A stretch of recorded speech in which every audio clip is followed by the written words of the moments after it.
It's been a long time. Come on. Yeah.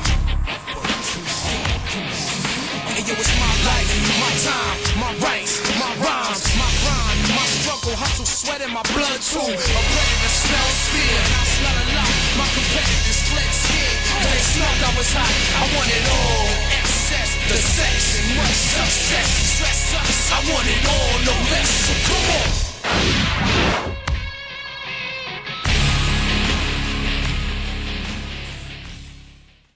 Ah, shit. We can save this. We can rock this. Can we?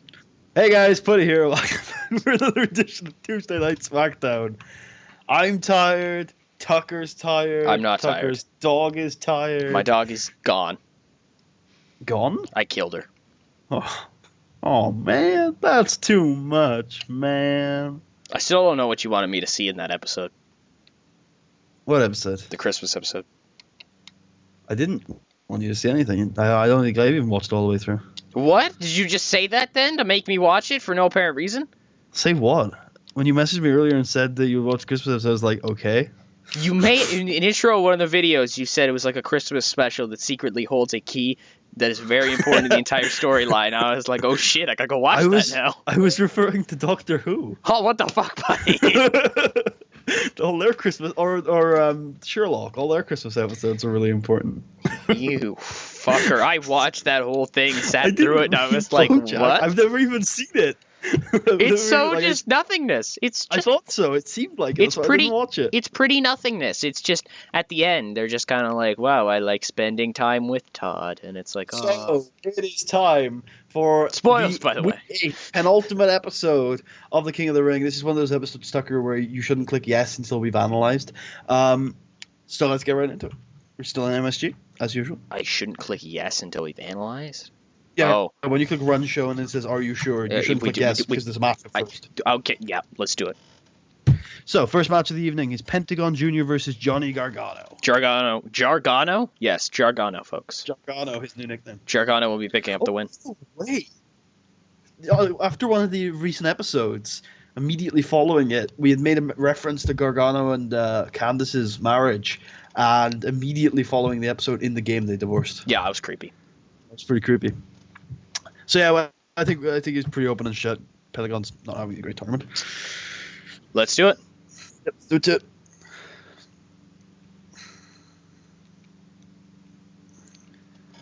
Lol, Pentagon. Let's take a look at the. Let's take a look let us. Oh my God, my dog has exploded in the background. But here is your bracket. So Gargano is now 6-2. I think pretty much qualified for the semifinals. Actually, no, still not mathematically qualified. He will qualify if Roderick Strong and Kenny Omega do not win tonight. Interesting, folks. What do we have up next? Up next, nope, he's in the main event. Tanahashi versus Rusev, our main event, just a reminder. Ooh. Jack Sabre Jr. versus... Sabre Jr.? Jacques Sabre Jr. Jacques Sabre Jr. versus Matthew Riddle. Ooh. I know, like, that's the thing. I'm really glad you got that reaction, because Matthew Riddle is a 10th seed. But we have gotten to the point in the tournament where he has proved all the seeds wrong, and he is genuinely a contender. I don't know how I want to go in this tournament. I'm going to go Matthew Riddle.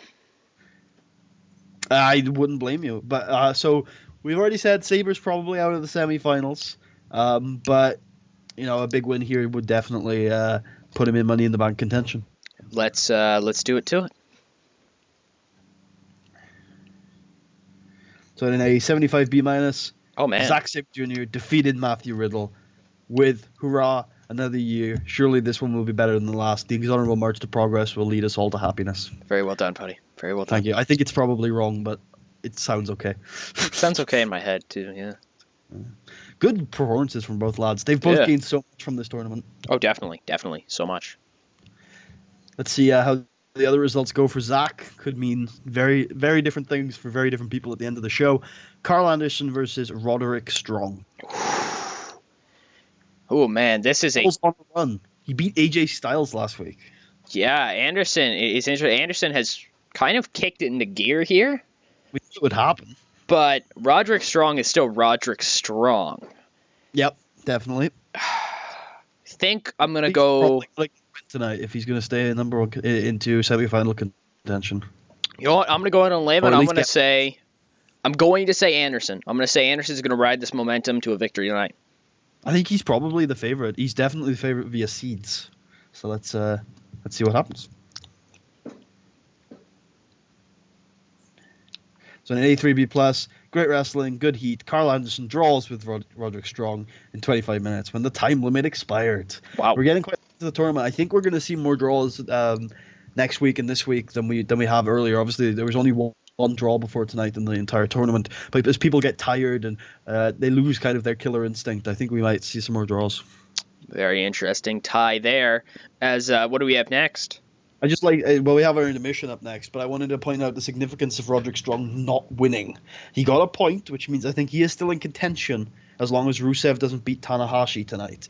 But because Roderick didn't win, if Kenny Omega doesn't win, then he is also if Kenny Omega doesn't win, then Johnny Gargano is mathematically qualified for the semifinals. Wow. All right, here we go as we enter our intermission. No, there are actually angles this week. What? So we have backstage, Tommy Enda, cozies up to John Cena and says, "Look, boss, I don't want to question you, but the rabble are getting restless, and you may want to explain yourself sooner rather than later." And John's like, I think you're right, Tommy. All right, next week I'll spill the beans. I'll let everybody know what's going on. And then they turn into John's office, and written on the wall in blood is "Give me hero." What? And John's like, "The fuck?" Buckle up, Teddy. John's like, "The fuck?"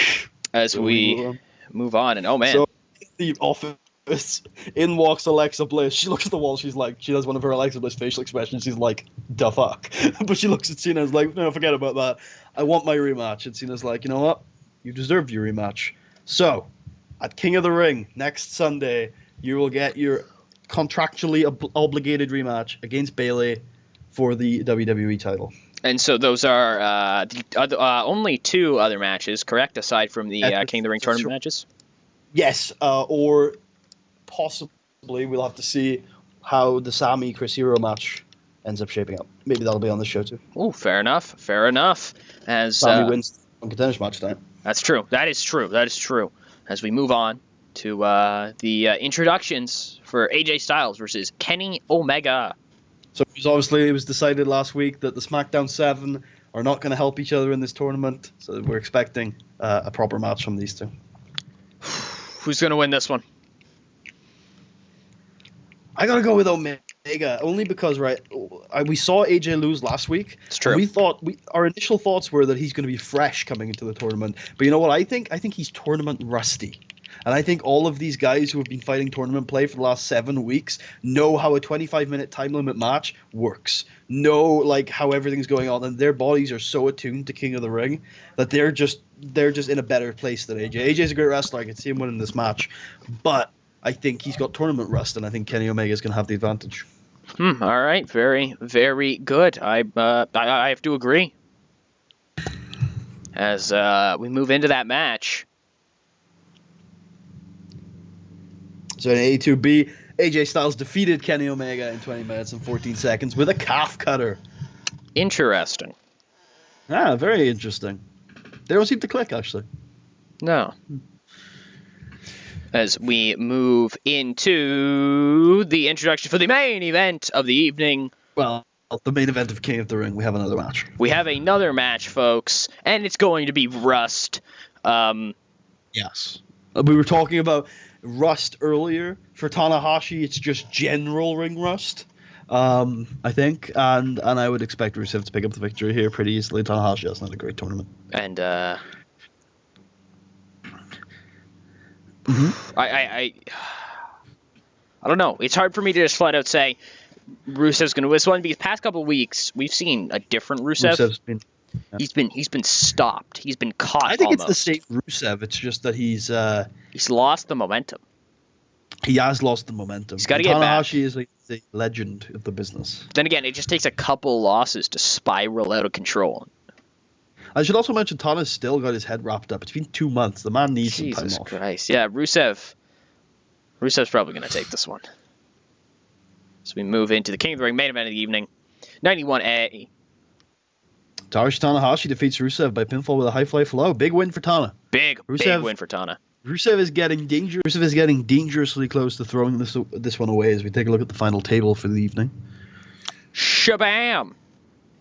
So as you can see, Johnny Gargano has mathematically qualified for the semi-finals of King of the Ring. Wow. He's through. Next, why does he have 9 matches? Okay, Rusev is 5-3, not 5-4. What? My bad. Tucker, you fucked up on checking my errors. What? But I also fucked up making the errors in the first place. Oh man, that's totally my fault. My bad, everybody. My bad. It's my fault. But you should have told me it was my fault. No, it's 1,000% my fault. Just my fault. Only my fault. That's right, everybody. I should burn the fire. Well, I'm sure you could light all that fire with your millions and millions of Canadian dollars. That's Tucker true. Tenpenny. That's true. As we move on. No, I still wanted. There was more to talk about at that table. Putty still wants to. I exited out of it already. Do you want me to go? I want to talk about it enough that we'll be right back. Oh, God damn it, everybody. Okay, we're back. I also sent Tucker an updated one because I realized that I fucked up on AJ's points as well. It still said 7 and in parentheses 7. But now it's right. So, yes. So the reason why I wanted to bring this back up is because next week is the final week, which means it is still kind of Rusev's to lose for that second semi-final place. Let's remind you that Rusev is going to take on Johnny Gargano next week. If Rusev wins, Rusev is through. Gargano is already through. If Rusev draws, Rusev is essentially through because I believe he beat both Roddy and Zack. So I think if Rusev gets a draw, I think Rusev is through because he will be ahead on the head-to-head record with Roddy and Zack. If Rusev loses in the main event, because obviously it's the last match, right? But if Rusev loses and earlier in the night, either Roddy or Zack had won, one of those two is going through. Now let's take a look at Roddy versus Zack and see if it might be next week, actually. It's not next week. So when was Roddy versus Zack? As I try to go back and find it out. Last week. Was it last week? Last week. It was, true. So Zack won that match. So if Roddy and Zack both win, Roddy is taking on AJ Styles, Zack is taking on Pentagon Jr. So so obviously Roddy's got the harder match there. But if they both win, Zack will still go through. Roddy is out unless Zack loses or draws to Pentagon Jr. If Zack loses or draws to Pentagon Jr., Roddy winning and Rusev losing will send Roddy through. So Roddy has a lot to do to go through at this point. He is pretty much out. The only way Roddy goes through is if Roddy wins against AJ Styles, Zack draws or loses against Pentagon Jr., and Rusev draws or loses against Zack. Oh no, he can't even draw. Rusev has to lose against Gargano. For Zack, surprisingly, after being so behind in this tournament, he was like 1-3 at one point. Is probably the second most likely guy to go through the semifinals right now. Crazy. Because Zack's path to the semifinals is simple. Zack has to beat Pentagon Jr. and Rusev has to lose to Johnny Gargano. If that happens, Zack's through. So, but again, this is all irrelevant if Rusev wins, because if Rusev wins, he's through. No complications about it. Rusev wins, he goes through. Rusev loses, Zack wins, he goes through, and then there's a little bit more complications for Roddy. Kenny is mathematically out. Tana is mathematically out. They're fighting for Money in the Bank places right now. Everyone below them is mathematically out. Matthew Riddle could end up in Money in the Bank slots. Carl and Pentagon are actually just fighting for nothing at this point. They are just out of the tournament. They can't get any higher than around 6th or so, maybe 7th. So they can't really get into they can't mathematically get into anything important.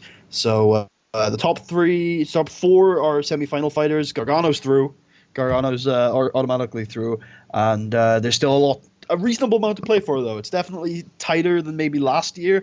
I think last year we had like 6 people who could still go through at the end. We only have 3 that are still fighting for it, and Gargano already being through. So it's a little tighter, but there's still stuff to play for. And remember, if you don't end up going through to the semifinals, there are still important Money in the Bank slots available. So, yeah. What? Hey, you giving the speech to the wrestlers? What the hell was that? That was to the fans to show that it's important to tune in next week because there's a lot of stuff to fight for. Fair enough. As we turn our attention back to the show. Sami Zayn makes an elaborate entrance. Remember, he is facing Brock Lesnar and Tommy Enda. He doesn't have his belt this week. That last week's episode was apparently filmed before. I don't know what you're talking about.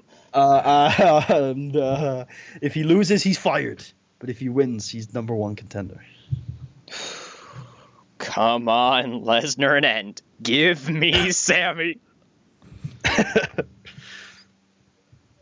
In our main event of the evening, and about to have superb wrestling and great heat, Sami Zayn... I did a slow build. Sami Zayn defeated Brock Lesnar and Tommy Enda in a handicap match, and Sami Zayn defeated Brock Lesnar with a hula kick. Imagine that says Tommy End. Actually, edited it to Tommy End. He didn't pin Lesnar. Hero also tried to interfere. It was traditional, oh, fuck, they're going to screw him. Oh, fuck. And then he fucking comes back out of nowhere. Haluva kicks fucking Enda. Brainbuster in the middle of the ring. Tommy Enda gets pinned. Sami Zayn's the number 1 contender. He is. A nice slow-built 10-minute match. Exactly. As we have a segment. Sami Zayn gets on the mic and he says, "You know what, Hero? I fought very hard tonight. I still don't know what the fuck is going on with John Cena. But you know what? Next week, never mind. I'm not going to say next week. But eventually, I will get my title shot with you." And then, Michael Cole comes in and whispers into his ear, "Next week, on SmackDown in the main event, I'm going to get my title shot against." Whoa. Yep. Whoa. Yep. So that's another reason to tune into next week's Super Show. Live, 3-hour SmackDown next Tuesday. You can book that in. Oh. I did. My bad. You didn't book that in, but it's okay. God damn it, buddy. No, I'm kidding. So yeah, I hope you guys enjoyed. Oh, are you saying goddamn about the lost popularity? Yeah. You can fuck yourself. You lost so much. Hey, no, nothing. No, Mike Skull will kill you. Make sure to tune in next week for the top 10 King of the Ring entries. Number 5 will shock you. Oh, I get it.